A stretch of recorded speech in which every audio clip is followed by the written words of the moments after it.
Pagi cerah, burung berkicauan, angin sepoi menampar pipi.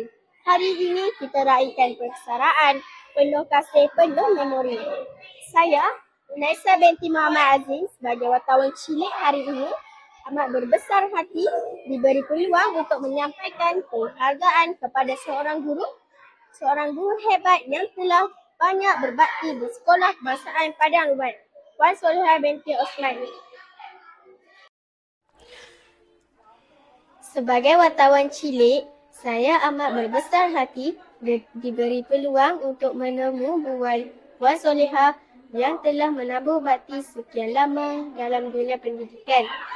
Assalamualaikum Ustazah. Assalamualaikum warahmatullahi.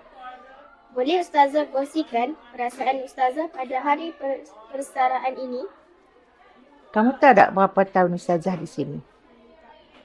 31 tahun, 5 bulan, 6 hari.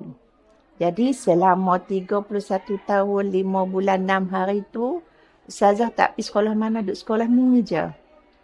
Jadi SKPA tu sangat dekat di hati Ustazah. Jadi rasa sedih sebab terpaksa meninggalkan sekolah yang dah jadi rumah kedua bagi Ustazah. Dan dalam masa yang sama, Ustazah terharulah dengan sambutan yang diberikan oleh pihak sekolah pada Ustazah pada hari ini. Apakah kenangan paling istimewa sepanjang menjadi guru di sekolah ini? Banyak. Setiap tahun ada saja pengalaman manis, istimewa. Terlalu banyak untuk diceritakan, tapi yang paling manis untuk dikenang ialah apabila salah seorang senior kamu, Allah yarhamah Nurul Sobah, menjadi Johan Tilawah peringkat negeri Kedah, seterusnya mewakili negeri Kedah ke pertandingan tilawah peringkat kebangsaan. Saya tak ingat tahun dia, tapi sedih pun ada juga sebab sekembalinya dari masa dia di Kuala Lumpur tu, dia telefon Ustazah, saya demam. Tapi bila dia balik tu, dia naik motor dengan tok dia aksiden dan dia meninggal dunia pada hari yang sama. Apakah kata-kata nasihat Ustazah kepada kami sebagai murid-murid SK Padang Ruban?